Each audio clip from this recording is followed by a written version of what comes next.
कि नरेंद्र मोदी जी ने यूक्रेन की लड़ाई रोक दी थी। मतलब एक ऑर्डर देके जो रूस और यूक्रेन के बीच में लड़ाई चल रही थी उसको रोक दिया था, ब्रेक लगा दी थी। इजराइल और गाजा के बीच में जो लड़ाई चल रही थी उसको भी नरेंद्र मोदी जी ने रोक दिया था।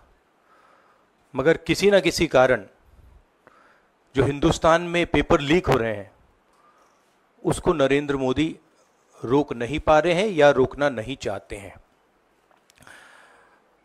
नुकसान स्टूडेंट्स का होता है। जो हिंदुस्तान के स्टूडेंट्स हैं, मैं जानता हूं कि आप इन एग्जाम्स के लिए महीनों सालों काम करते हो। ये आपका फ्यूचर है और आपके फ्यूचर से खिलवाड़ किया जा रहा है। मध्य प्रदेश में व्यापम हुआ और अब उस व्यापम को नरेंद्र मोदी जी और उनकी सरकार पूरे देश में फैलाने का काम कर रही है। मैं इंस्टीट्यूशनल कैप्चर की बात करता हूं, मीडिया की बात करी, अलग अलग हिंदुस्तान के जो संस्थाएं हैं उनकी बात की। यही एजुकेशन इंस्टीट्यूशंस में हो रहा है। पेपर लीक का कारण है कि सारे के सारे वाइस चांसलर्स, एजुकेशन सिस्टम को बीजेपी के लोगों ने, उनके पेरेंट ऑर्गेनाइजेशन ने कैप्चर कर रखा है। जब तक ये कैप्चर रिवर्स नहीं किया जाएगा तब तक पेपर लीक चलता जाएगा। इस कैप्चर को फैसिलिटेट नरेंद्र मोदी जी ने किया है और ये एक एंटी नेशनल एक्टिविटी है क्योंकि ये देश का भविष्य है और इससे हिंदुस्तान के युवाओं को, स्टूडेंट्स को जबरदस्त चोट पड़ती है। इंक्वायरी चल रही है,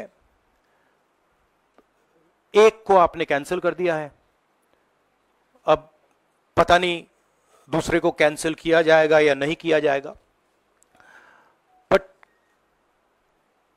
कोई ना कोई तो इसके लिए जिम्मेदार है और उनको एकदम पकड़ा जाना चाहिए और उन पे एक्शन लिया जाना चाहिए। आपके कोई सवाल हो? Study, they work hard, honest students suffer and students who want to cheat benefit, and this was repeated again and again and again and again. Now we are seeing an expansion of the idea of Vyapam across the country. BJP states have had to deal with this. Uttar Pradesh has had to deal with this. Madhya Pradesh has been a center of this. Gujarat has been a center of this. And now they have expanded this idea to the rest of the country. This is extremely damaging to students, and it's happening because all our institutions have been captured. Our vice chancellors are placed not based on merit, but because they belong to a particular organization.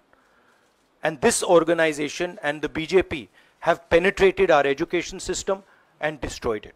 What was done by Mr. Narendra Modi to the economy with demonetization has now been done to the education system.